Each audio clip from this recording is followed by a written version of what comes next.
Have you ever fallen in the trap of diet cycle? You commit to lose weight, food restriction and exercise, followed by temporary weight loss, followed by temptation that strikes in, then old habits kicking in.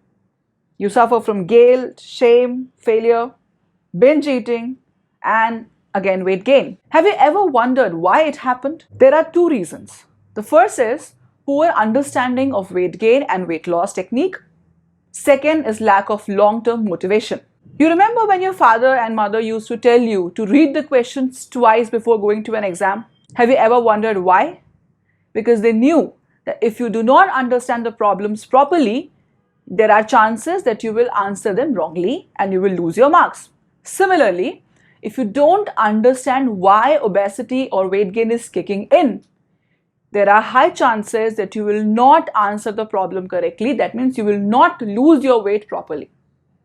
That is why the first video of the series is of utmost importance.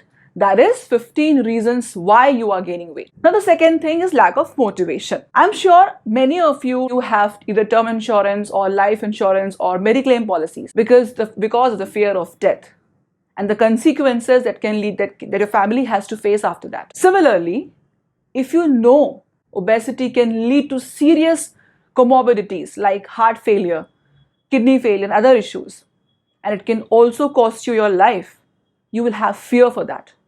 And subconsciously, you will start working for it. You will start working to lose your weight. Fear is the strongest motivation. And hence, if you do not understand the side effects or complications your obesity can lead to, you will not have that strong motivation to work for it.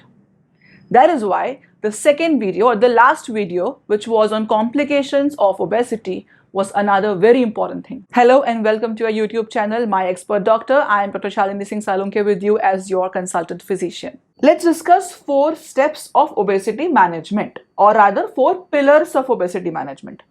If you consider your body as a building, these 4 pillars are the core structure of your building. The first thing that we will discuss is nutrition. The second thing is physical exercise. Third is behavioral management. And fourth is medical management. Each and every topic or pillars of the obesity management will be discussed under the following headings of focus, why is it important, and what will be included. You will understand every point in detail in the coming videos. This series is going to be very important for each and everyone who is gaining weight out there, as it will help you to save a lot of your energy, money, time, and will definitely improve your quality of life. So let's take our first pillar, nutrition. So what's the focus of this pillar?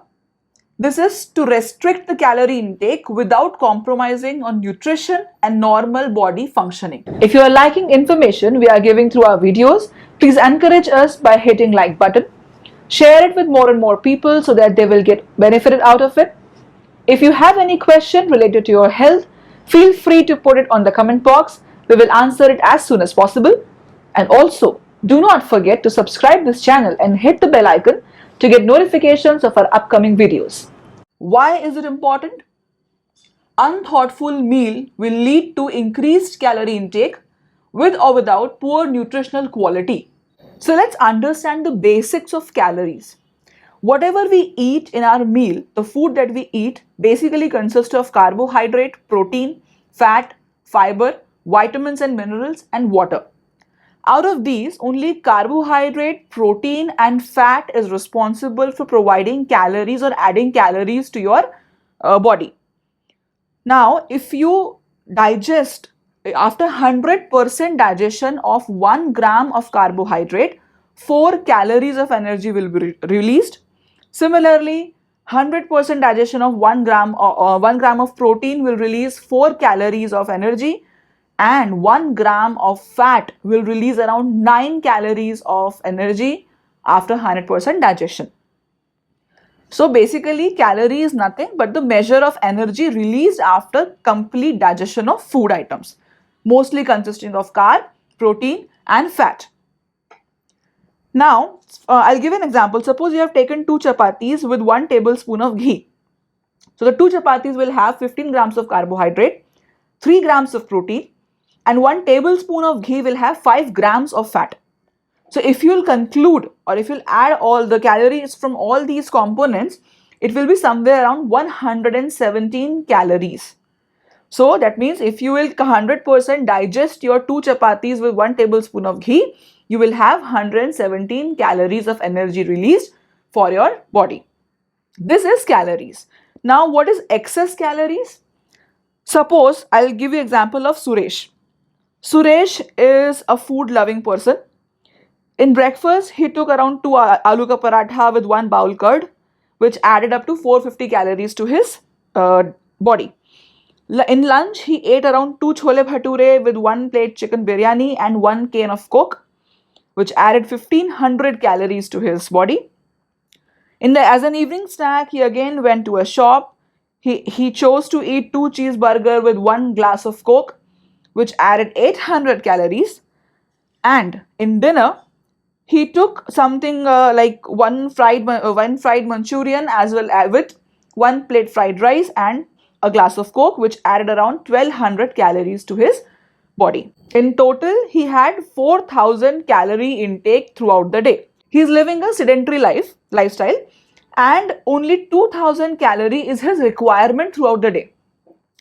So he has taken 4000. That means he has increased approximately 2000 calorie. That means this 2000 is the excess calorie, the calorie above his requirement. So in the pillar of nutrition, we will be discussing how to count calories and plan our meals. What is the basic understanding of fat storage and weight gain? How these two things are related to each other? Which food intake must be limited in quantity? Which food items must be included in our meals to increase the fat loss? What are various types of diet plans available and which one is best for you? Now moving on to the second important pillar of obesity management, which is physical exercise. This is very much focused on by everyone. But what is the focus of this pillar? This is about calorie burnout. This is important to create a calorie deficit.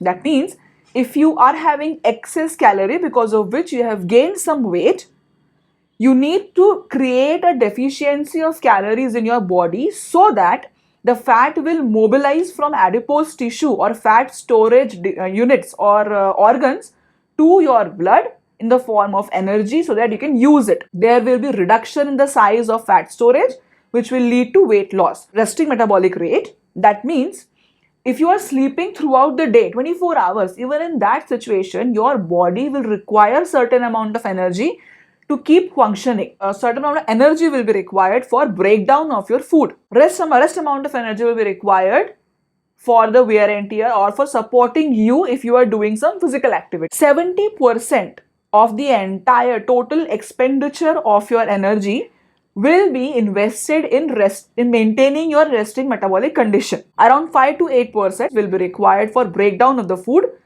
and only 25 to 30% of the calories will be required to maintain your physical activity. You have only 25 to 30% to play with. What will be included in this pillar? The first is you will be explained about sedentary versus moderate versus active lifestyle. How can we define each? The recommended hours of activity for a healthy weight loss. Which physical activities promote weight loss?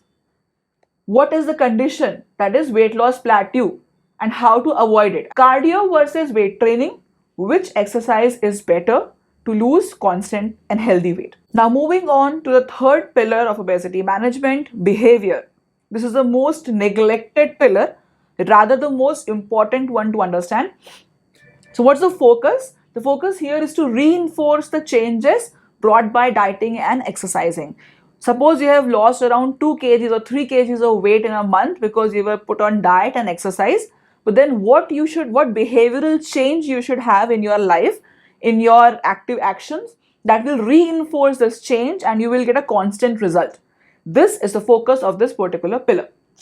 Now, why is it important? Because it supports active weight loss and its long-term maintenance, which is more important. This helps in focusing on goal, staying positive, and adapt healthy lifestyle choices with a happy and positive attitude. So what will be included in this? Number one, what are weight loss promoting eating habits? The next is reward psychology required for healthy and sustainable weight loss.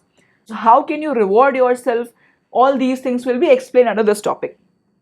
Then how to get a better sleep, how does it affect weight loss, what is quality sleep, and what are the key points for stress management.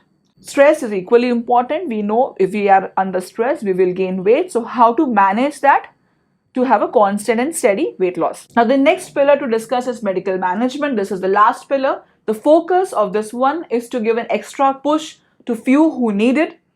Why is it important? There are certain people who have obesity because of medical issues. So they have to treat their medical issues or underlying cause first to deal with obesity. Or there are people who have obesity with comorbidities. Mostly people with BMI of more than 30 or 35 falls into this category, who have certain comorbidities like diabetes, heart problems, kidney problems associated with weight gain. So for them, we can target medical management along with the other factors or other pillars like nutrition, physical exercise, and behavioral therapy.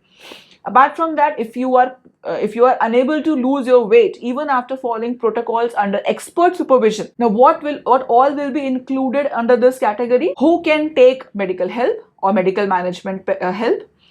When to take it? What are the options to explore? There are definitely surgical options available. I am sure you are aware of bariatric surgery.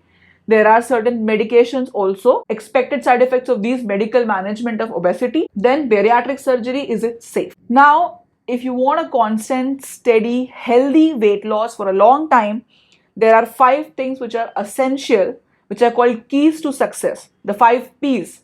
First one is precise information. That is proper understanding and concepts of weight gain and loss. Second is personalized approach, that each body is different, its requirement is different. So there is not one solution which can help each and every individual. We have to customize the obesity management for every individual. The third is patience. You must understand that it's a long process. You are not going to disturb or make changes in your body overnight or over a month. You have to just constantly keep working on it, which leads us to our next point, which is perseverance. Karmanye vadhika raste ma phaleshu kadachana. That means keep doing your actions. Do not wait for the results. The last and the most important is to move ahead with a positive attitude. Make sure or keep reminding yourself that towards the end of the day, I am one step closer to my obesity management or weight loss. In the next video, we are going to discuss calories. We'll try to understand the calories properly, how to count the calories, relation between Indian diet and calories, and what's the average calorie requirement as per the lifestyle. So stay tuned, be happy, and stay safe.